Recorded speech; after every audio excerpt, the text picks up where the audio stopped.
Mundari study YouTube channel की ओर से सबको हार्दिक जोहार। आज चर्चा करते हैं मुंडाओं का जीने की कला। मुंडा जनजाति की आर्थिक स्थिति को समझने के लिए उनके जीने की कला को समझना आवश्यक हो जाता है। मुंडा जनजाति के खाद्य पदार्थ एवं पाक प्रणाली ऐसे हैं कि पोषण पदार्थ अधिक मिलते हैं, जिनके फलस्वरूप उनके बीच बीमारियों का अभाव रहता है। परंतु सांस्कृतिक संपर्क के कारण उनके भोजन की सामग्रियां तथा पकाने के ढंग में बहुत परिवर्तन एवं परिवर्धन हो गया है। मुंडा जनजाति के लोग जंगल, झाड़, पहाड़, पर्वत तथा नदी नाला के बीच अवस्थित गांव या टोलों में निवास करते हैं। जंगल से उन्हें कंदमूल, साग पात मिलते हैं। उसे खाकर 2 शाम व्यतीत कर लेते हैं। कुछ कंद ऐसे हैं जिन्हें कच्चा भी खाया जा सकता है तथा कुछ तो पकाकर खाया जाता है। कंदमूल की खोज में घर के सभी सदस्य निकल पड़ते हैं। समय समय पर वे शिकार करते हैं। शिकार में जो भी पशु पक्षी मिलते हैं उन्हें आहार के रूप में खाते हैं। शिकार के लिए वे रस्सी का जाल बनाते हैं। तीर धनुष उनका जीवन साथी है। वे नदी में मछली पकड़ते हैं। मछली पकड़ने का सामान वे अपने से बनाते हैं। इन सामानों में जाल, झिमरी, कोरुआ, कुमनी, टुंडी आदि होते हैं।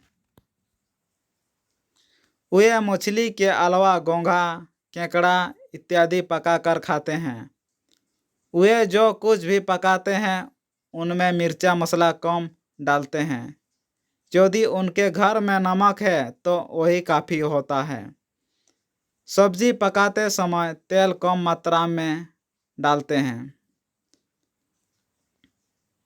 सब्जी में मुनगा या सहजन साग अति प्रिय है।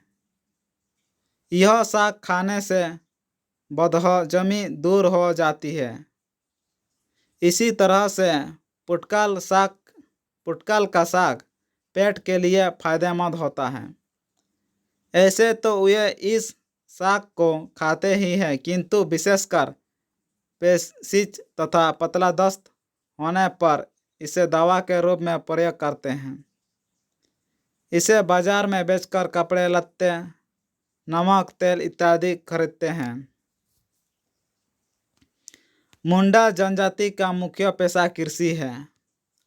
कृषि से जो समय बचता है उसे मजदूरी में व्यतीत करते हैं। मुख्य रूप से वे धान की खेती करते हैं। इसके अलावा मड़ुआ, गोदाली, गोंगाई, जौ, बाजरा आदि की खेती होती है। यदा कदा मकई और गेहूं की खेती भी कर लेते हैं। तिलहन में सरसों, सरगुजा, तीसी आदि उपजते हैं। दलहन में अरहर, चना, खेसारी, उड़द आदि होता है। खेती के तरीके इनके पुराने हैं। कृषि औजार में हल, कुदाल, खंती, जुआंट इत्यादि है। हल, जुआंट, बैल बांधने की रस्सी बनाना वे जानते हैं। हल लकड़ी का बनाते हैं। ट्रैक्टर से वे खेती नहीं करते क्योंकि उनका खेत पथरीला एवं सीढ़ीनुमा होता है। खेत में गोबर का खाद डाला करते हैं, किंतु अन्य लोगों को देखकर सल्फेट आदि का भी इस्तेमाल करते हैं। सब्जी के लिए जंगली साग पात ही उनके लिए काफ़ी होता है, किंतु दूसरों के संपर्क में आकर सब्जी की खेती करना भी सीख रहे हैं और छिटपुट अपने खाने भर के लिए सब्जी उपजा लेते हैं। लेकिन खेती में मुंडा लोग विशेष ध्यान नहीं देते हैं क्योंकि उनके बीच सिंचाई की सुविधा नहीं है। इसलिए मौसम के अनुसार अपने बाड़ी बागान में सब्जी लगा लेते हैं। ऐसी सब्जियों में सेम, टमाटर, बैगन आदि मुख्य हैं। जहाँ सिंचाई की सुविधा है वहाँ आलू, गोभी, पालक इत्यादि उपजा लेते हैं। अपने रहने के लिए वे कच्चा मकान बनाते हैं। इसकी दीवार मिट्टी की बनी होती है और छप्पर खपरल तथा फूस का होता है। यह 1 या 2 कमरे का होता है। उसके चारों ओर ढाबा उतरा रहता है। बीच का कमरा अनाज रखने के लिए होता है, जिसमें कुल पितर कच्चा स्थापित किए जाते हैं।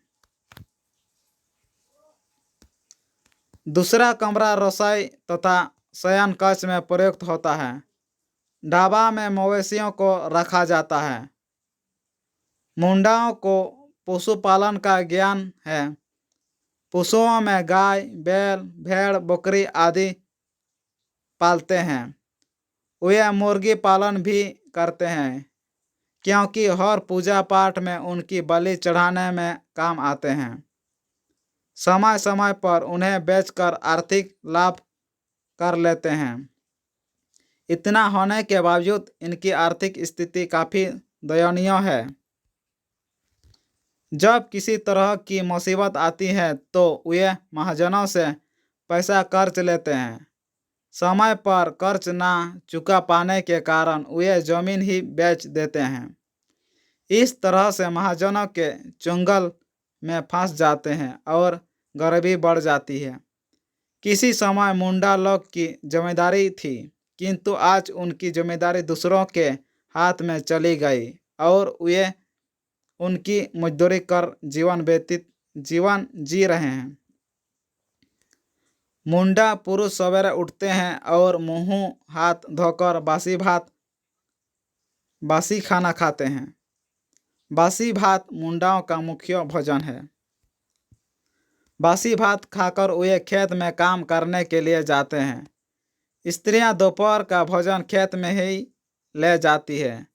देर तक काम करने के बाद वे घर आते हैं और सूर्यास्त होते ही भोजन करके सो जाते हैं। स्त्रियां सवेरे पुरुषों से पहले उठती हैं। डाढ़ी या कुआं से पानी लाती है। परिवार के सभी सदस्यों के लिए खाना पकाती है।